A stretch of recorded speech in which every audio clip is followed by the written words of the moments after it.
Watch this video and avoid being one of the many idiots who chose the wrong first bike. Most people this decision up royally. I was an idiot once, and a few times after, and then again, just to make sure. That's obviously why you're buying a bike. That's why I've bought every single bike I own. I know a lot of people don't do it this way, and it really was the most inspiring motorcycle advice I've ever gotten. And oh yes, most people this decision up royally due to impulsivity and maybe watching too many AI-generated advice videos cranked out from a content farm in freaking Cheapistan. I'm gonna help you choose the right motorcycle. First, from my personal experience riding, and second, from an engineering perspective to help you avoid some common pitfalls the less mechanically inclined can miss. Things like getting stuck with that one model you had no clue was worth less than the gas you just put in it. I'll save you from buying the wrong year bike that was made for 1 year only, and the only place you can find replacement parts for it is a random guy on a forum in Germany who takes 9 months to ship you the rusted replacement part that's broken. The reason you want to get this first purchase right is because if you buy the wrong first bike, that means less riding, crushed dreams, and your friends will call you resurging retro insults like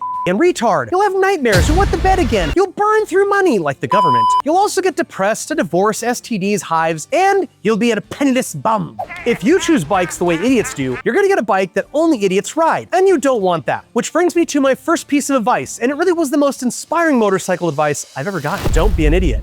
Now, before I do anything, I ask myself, would an idiot do that? If the answer is yes, I don't do that thing. I was an idiot once, and a few times after, and then again, just to make sure. So let me save you from idiocracy, because buying your first bike is a lot like losing your virginity. Are you a virgin? Yeah, All makes sense. You're a virgin. Yes, you only get to do it once, you usually choose the wrong one, you have a high risk of severe consequences, and you probably need GPS to find the Sure, I've been an idiot for a time or 10, but I've also been building bikes and engineering parts for 20 years, from my first Triumph T100 to my most recent little Trail 90, and many more, all while obsessively researching everything I can about these machines through actual hands-on experience and research. And yes, Choppers Magazine is research. So if you're new to motorcycles, check out the links in the description for more helpful videos. Looks are everything. You know buying a motorcycle will make you look much cooler. That's obviously why you're buying a bike. That's why I've bought every single bike I own. And we know the first rule of motorcycle riding is to look cool. Yes, but don't let impulsivity drive your choices here. Sure, you can put lipstick on a pig, but the next morning, it's still a pig. Now, the bike's looks are super important, but don't let that ego overshadow making a good decision. If you're gonna be riding to get to school and your third job to support your wife's boyfriend's husband who works at 32 Flavors, maybe don't get the biggest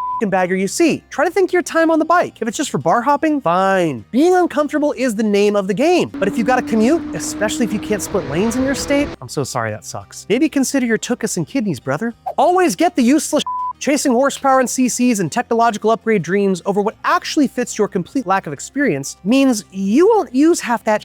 ADV riders are notorious for this stuff. They get a massive bike all covered aluminum boxes and guards and tip sensors and braking tech, and then this haggard heated suit, and then they ride it once a year up a gravel road. Money means Gucci. Bikes are a lot like guns.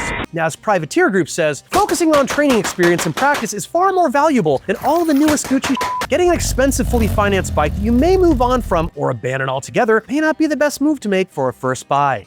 Every bike needs to be touched. You've seen it in an ad on Marketplace. Obviously, a mental giant writes the copy, runs great, only needs a battery, a carb clean, and a throttle modulation crossfade for a fuel pickup distribution bearing.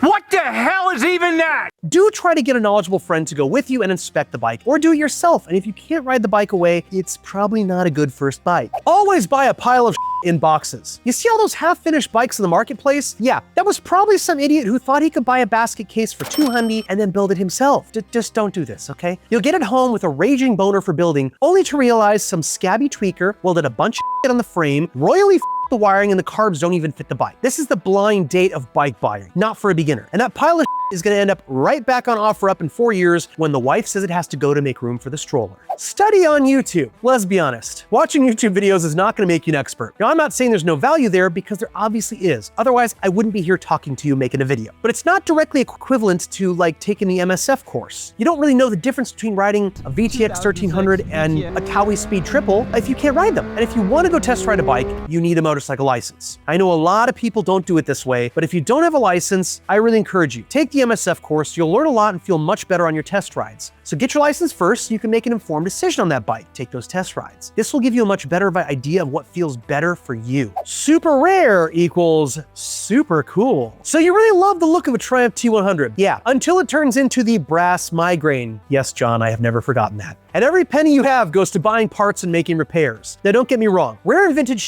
is really cool. I have tons of it. There's two important points though I want to make here. One, bikes aren't necessarily as desirable if they're rare. Sometimes the manufacturer found out that model totally sucked and they moved on and stopped making parts. 1988 Honda Shadow 800, I am looking at you.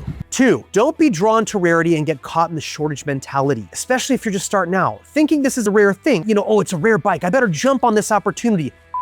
Rarity is a trap, especially if you're inexperienced and uneducated. The simple fix, the lame-ass method. That's right. Here you go. L, looks are everything. Buying a bike just to look cool is tempting, but if you don't match the bike to your real life, you'll end up with a garbage barge, or worse, end up pissing blood. A, always get the use.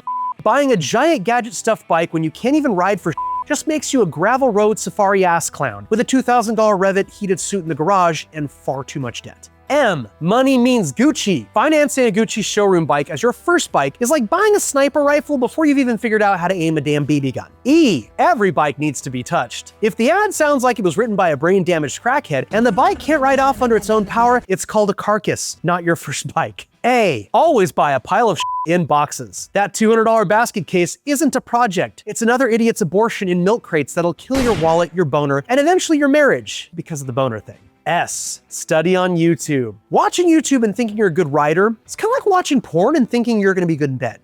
Thank you for last night.